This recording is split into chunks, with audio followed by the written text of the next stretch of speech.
My name is Scott Stevens, and I'm president of the Rotary Club of Harrisburg. I joined Rotary over 8 years ago because I believe in service, growing membership, and giving back to the community. The Rotary Club of Harrisburg is the number 23 club in the entire world. We have over 100 members, and we've been around for over 100 years. We are also part of Rotary International, which has over 1.4 million members, all seeking to do good in the world. Please check out our socials and learn more at hvgrotary.org. This time, I would like to invite John Anthony, our district governor, to the podium to swear in our new officers and new president this year.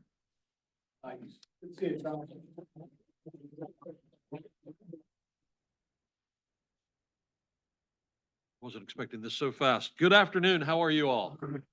It is absolutely outstanding to be here. Thanks for having me. And what an honor to get an email from Scott to say, hey, would you consider swearing me in? Yeah, I'm going to move heaven and earth to come and swear this guy in. It's been a real pleasure getting to know you over the last couple of years. You want to join me up here? Sure. Okay. In a world where the earth under our feet seems to continue to shift every day, there's a greater need for Rotary. There's a greater need for service above self, and there is a greater need for strong leadership. I'm not sure if you know this or not, but I was doing some research into your club before I came, and I found out that you all are the 23rd club in the entire. You don't get to thrive as a club for as long as your club has without great leadership. The role of the president is among the most important roles in the Rotary structure. President and their board lead the club in its members in its prime objective, which is service above self. They lead and educate and inspire. The health of a club itself can reside in their hands. Your club has been blessed in the past with great strength and integrity. In its leadership, witnessed by all that you do around the community and around the world. Today, we get to install a new leadership core for your club. No pressure.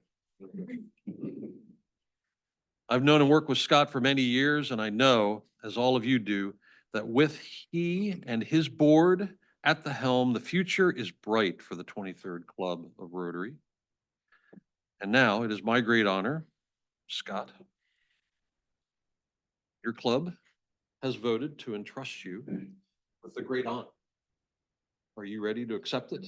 I am. Be responsible for all that comes with it. I am. Yeah. Then please go ahead and raise your right hand. I, Scott Stevens, I, Scott Stevens, do solemnly pledge do solemnly pledge that I will faithfully execute that I will faithfully execute the office of the president of the Rotary Club of Harrisburg, the office of the president of the Rotary Club of Harrisburg, and that I will, to the best of my ability, and that I will, to the best of my ability, support the district governor, Paul Thompson, support the district governor, Paul Thompson, and the Rotary International, and the Rotary International, and that I will uphold the Constitution and bylaws of this. That I will uphold the Constitution and bylaws of this club.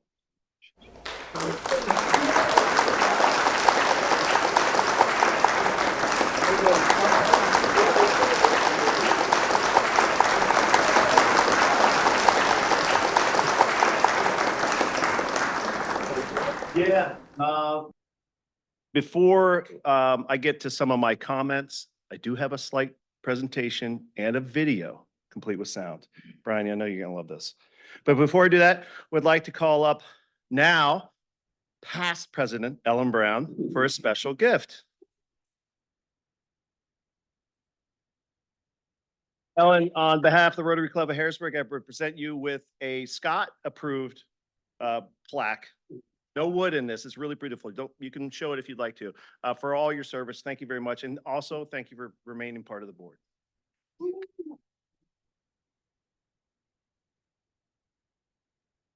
Yeah, I mean, Gene really nailed it on this.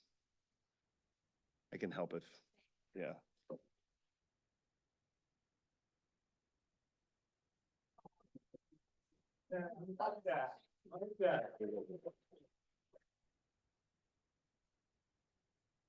Oh, lest I not forget, This is the pin you've been waiting for. Past president pin. I'll let you put it on wherever you would like. On your finger. Absolutely. Sean, do you want to throw up that deck? If you don't mind.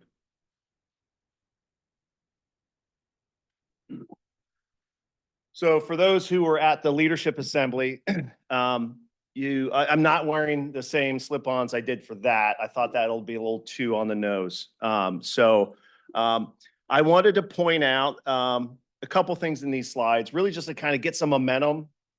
You know, we constantly live in a world that's evolving, whether it's in our club, outside our clubs, in our houses, in our work, in our communities. So this is really kind of my simmering down of a couple ideas that I think could be most relevant to this club moving forward, right? Paying homage to the past, but also being very, pragmatic about where we sit and how we move forward, how we deepen impact and do all sorts of great stuff.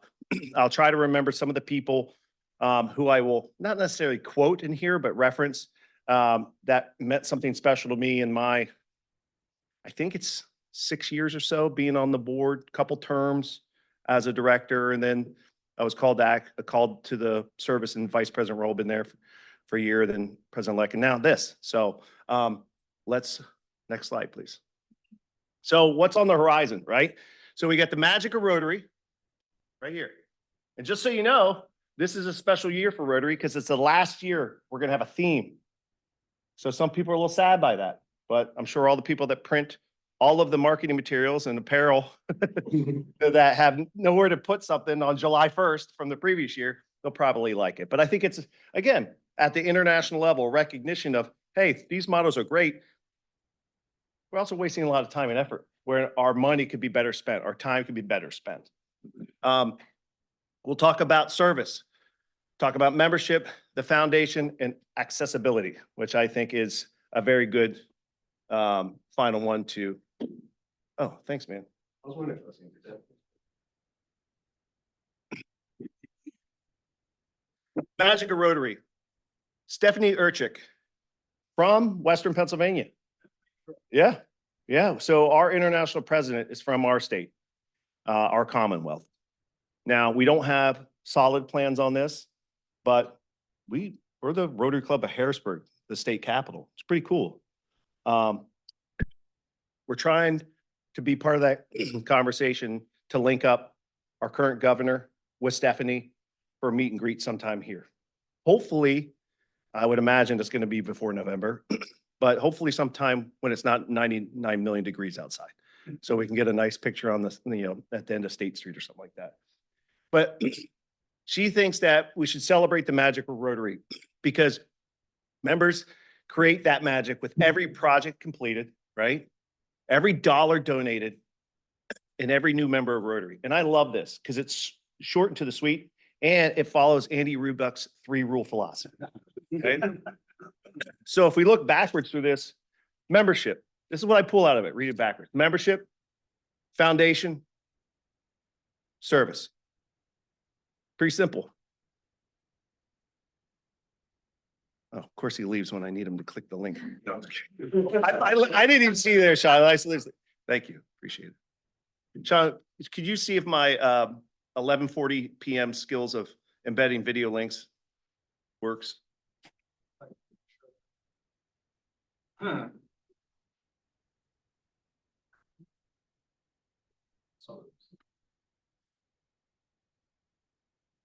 By the way, we do have an open slot now on the tech committee. It's not the easiest, but it is quite rewarding.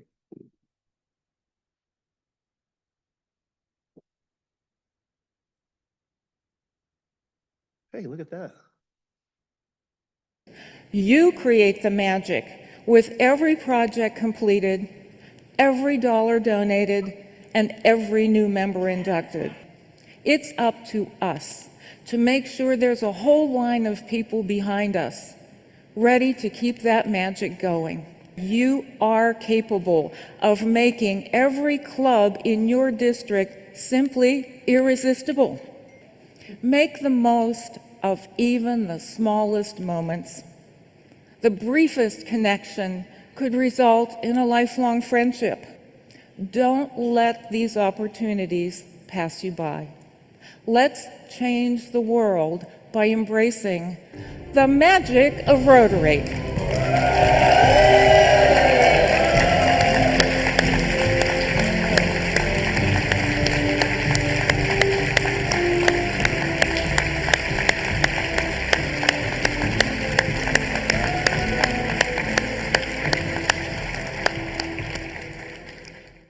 I think that's it. Yeah. I was gonna say, don't worry, it ends pretty soon. Thank you, Sean, for doing that. All right, so let's talk about service. We're here, we're service above self, we're a service organization. So it makes sense that we start with service. Now, what we're gonna do is still to be determined, but we do want to have a 30, 60, 90-day kind of window of things that are on our radar.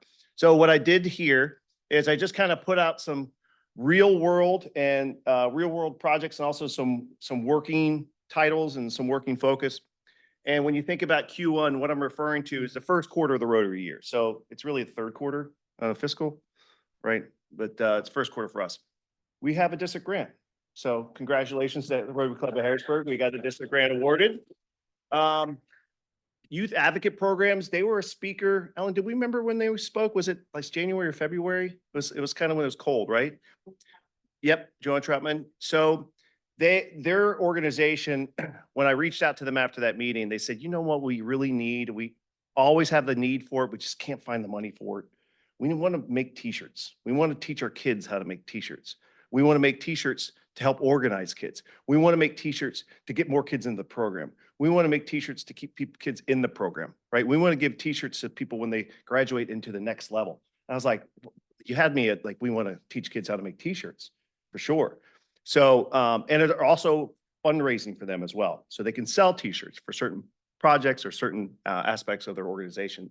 So we didn't get the full $2,500. We got almost all of it, like 80% So keep your eyes on the roundup in that meetings. We are going to be rolling out probably some initial dates as early as August, more likely end of August, early September. So should be a really fun project. You know, get our hands dirty, literally, like with ink and all sorts of stuff. It's gonna be fun. In quarter two, always a little bit of a sticky wicket because we only have 3 months, and half of those 3 months are pretty much gone when people go brain dead around Thanksgiving, right? Family commitments, work commitments, end of the year stuff. It's really tough. So we have about 45 days, maybe 50 days or so to get a couple projects in. Let's start with was it the 26th year, Andy? The 26th year of our pancake breakfast. Details forthcoming. So for those of you not in the know, the school district hasn't really picked the actual date for homecoming, which will let us know when our date is, because we're going to coordinate all that stuff. And if you haven't been a part of that experience, definitely hold yourself accountable to making that effort this year. Great experience. And also pretty family friendly, you know, and we'll have different roles for different people. So it's really going to be a fun time. Vlad, who's the DEI chair for the district. If you remember, I think it was towards the end of last year, we had an opportunity to participate in a poverty simulation. But we weren't made aware of that simulation date until it was pretty close. And for those of you that know anything about those simulations, they're not 30 minutes. They take half a day, right? 4 hours or so.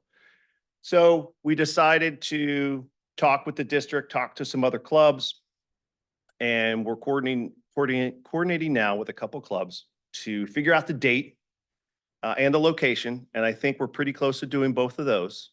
So once we have that date on the calendar, we're going to promote it in our district and welcome as many people as we can as hopefully a co-host of that simulation, which should have very intended impacts in what we do leaving that simulation. From what I've heard from Vlad, it's quite eye-opening. Q3 or Q1, if you're looking at the calendar, typically cold. Our club has historically done a lot around homeless initiatives and the men's overnight shelter, some other stuff like that. So we're hoping to pull from the old tool bag and maybe the new tool bag, some efforts around what we can do to bring people some comfort in the coldest months of the year in our great area here of Greater Harrisburg. But if we want to add more to that, we can. These are just ideas, right? And then community impact, really great generic term for one to use when they're looking at, hey, what are you going to do in 12 months? I don't know. But we're going to figure that out. And how are we going to figure that out? If you look at the side, service is going to be impacted, and what we decide to do with service is going to be impacted by what we want to do, where we see the greatest need, where's the biggest gap, how can our efforts and our talents and what our club brings to bear, how is it best promoted and executed in the community level. So we ask questions, right? I know our service committee is polling all of the people that represent nonprofits in our club. There's a lot of them. We're also looking for other nonprofits where they have a need. So if you're connected by family, occupation, board, maybe you're current or an ex-member, if you have ideas, please bring them to the club. Kind of a loose tie into accessibility, which we'll talk about kind of towards the end. We're also thinking about doing a satellite club. Now, again, this is very, very, if there's a 15-step journey, we're about ready to put the first step down in that 15-step journey. But there are a lot of clubs in Rotary, both in the US and also internationally, that have struggled with keeping traditional meet and eat kind of clubs going, right? They've found that a lot of folks don't have a problem with the service piece of it. What they do sometimes have a problem with is being able to make the lunches or the dinners or the breakfast, whatever they are, and also the cost of that.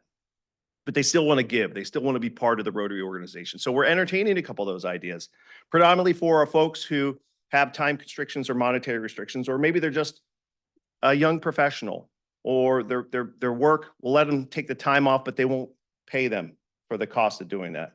So we're really going to come up with some creative ideas of how we can engage people on the level of service, have their efforts roll up into our cumulative efforts, and hopefully increase membership at the same time. So really cool ideas there as well. Megan Bachmore and her small team is really helping us take service on the Monday. I wouldn't say that in the next level, but taking it to a variety of levels, right? We're looking at doing stuff during the day, at night. We're also looking at doing service on the weekend, right? I remember one of the things that I remember about my early on experience here at this Rotary Club was when we cleaned up Verbeck Street and I think parts of Front and the Esplanade and stuff like that. I mean, there was a breakfast. I think Peggy Grove called the breakfast that we met on 3rd Street somewhere. I think by the time I got home, I was gone like 7 hours. It was crazy. Not all of it was service, some fellowship there at the end. But that was a really integral memory for me in my Rotary experience. So we want to do more of that stuff too. And also, what better way to tell people about Rotary than to show them Rotary, right? Bring a friend. Service on the Monday night, bring a friend. Service on a Saturday, we're going to ride some bikes and we're going to clean up some trails. Hey, if your kids can stay up on a couple wheels, or maybe they need training wheels and you're cool going slow enough with them, bring them. Don't try to find arrangements to keep them home. Show them when they're young. Show them the impact you're making. So we really want to make a concerted effort to be more family and prospect friendly with our efforts. And again, we're not talking about today. We're talking about where we're going to be at moving forward in our future, and I think that's in membership. If we do nothing, it'll probably take us 8 years to fold. If we do some very deliberate things with some intentionality, some creativity and diversification, we could pull off another 113 years. It's in the cards. And that's, to John Anthony's point, 1911. I mean, that was a while back. Ellen, you remember 1911? She loves it when I do stuff like that. I'm just kidding. I know, wrong finger. She's so for membership, it's just like anything else. Who here is a member and pays to be a member somewhere?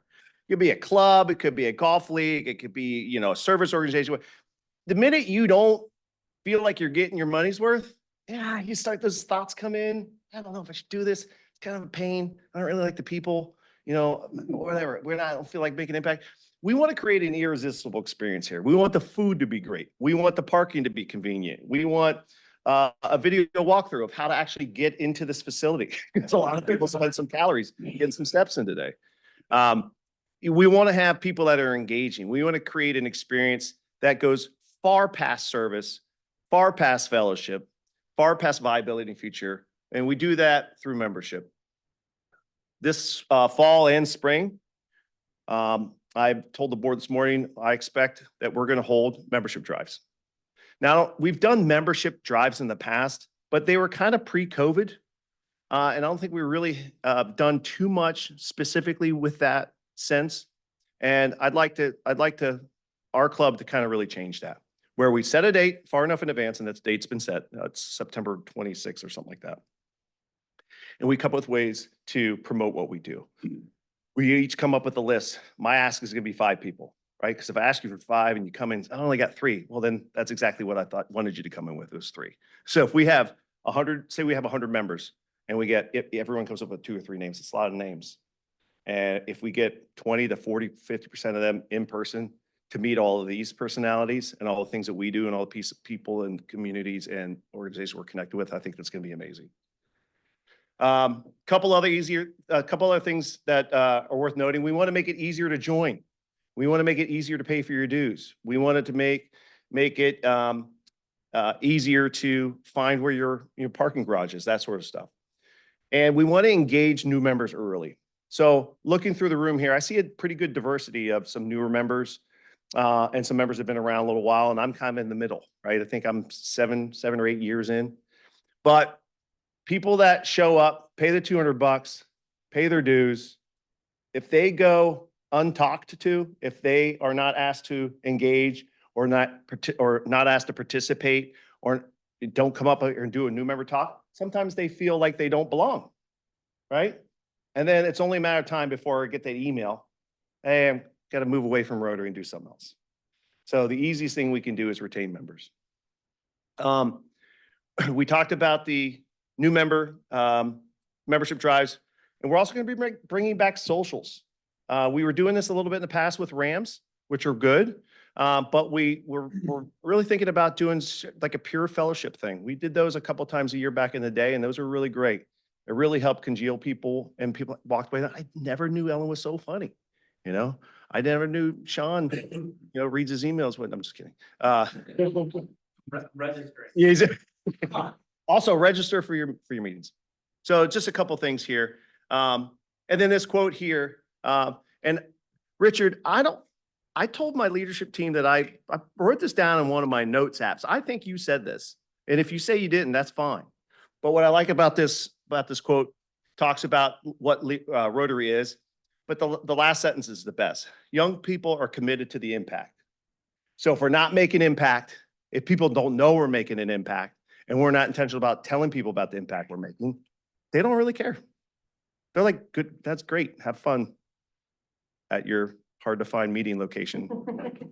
So if we want to survive another 113 years, I think we have to focus on that. The foundation, this is pretty simple, guys. Foundation is really what we leave behind. Since 1911, this club is arguably 65 to 35,000-ish away from $1 million in foundation donations, which is pretty cool. Now, are we going to hit that $1 million mark under my watch? Well, I really hope so. But if you look at the averages, probably not. But that doesn't mean we can't try. And that also doesn't mean that eventually, whether it's Sean or Vlad or anybody else in our leadership succession, one of those people is going to be able to celebrate that achievement. Oops, sorry, I thought that was me. And remember, we want to give not only to the international, but you guys get probably these letters. Is it once or twice a year, Andy? I think we do it. It's one time a year, right? One time a year, $100. The expectation is that you should be able to come up with an extra $100 that goes right to our local foundation that makes huge impact on what kind of resources we have for local projects. So we have a goal of, I think, around $6,000.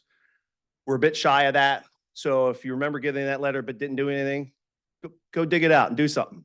If you did something already and you want to double down, even better. So we are tracking all that stuff. Find yourself on a billboard if you're not careful. Yeah, absolutely. And the last thing I kind of wanted to talk about is accessibility. And this is more about kind of like internal, experience here. Obviously, we talked a lot about membership and service, but we are exploring new membership options. We are looking at ways to engage people where they are and get them to participate in service that they find rewarding, even if they can't afford the grand or so plus a year and paying for lunches and all that other stuff. I will personally try every time to be at whatever event, whether it's a lunch or service, about 30 minutes before and stay about 30 minutes after. So if you have something and you want to talk to me, hey, if it can wait to the next meeting, you know I'm going to be there, right? I kind of have to be. So if you know you're going to be there, then come grab me. If you know you're not going to be there, just email me. And all my contact information is at the end of this. And I have one cell phone number, pretty easy to find. So if you have an idea or you have a gripe or you say, hey, I have a suggestion, I don't like the tomato soup or whatever, give us your feedback, because people that have good ideas or have something that's on their shoulder, if they don't find a way, it's going to find its way out some way. And the last thing we want is a resignation. We talked a bit about this a little bit with socials, right? Fellowship's a big piece of this, right? I remember someone said, this is a while back, do you have a friend in Rotary? Like, do you hang out with these people outside of Rotary? And when I heard that question, I was like, I don't. And now I'm glad to say that I do on a bunch of different levels, which is great. But the better we engage on the personal level and an occupational level too, right? There's nothing wrong with saying, hey, you work for a bank. Can you point me in the right direction here? Hey, you work for this nonprofit. Our firm's looking to do something with it. What? Talk about it. If we can be, if our Rotary Club of Harrisburg can be the reason why other like-minded individuals did some business together or collaborated on a project outside the scope of Rotary, awesome. That is huge. So being intentional about that is what that means. We talked about suggestions, and we talked about the before and after office hours. So the last thing I kind of wanted to say is, and this is relevant to the kind of my own personal journey, is I always knew there's other clubs. I learned that through RMB, Rotary Means Business, and was really eyes wide open with, wow, that club meets there and talks about that.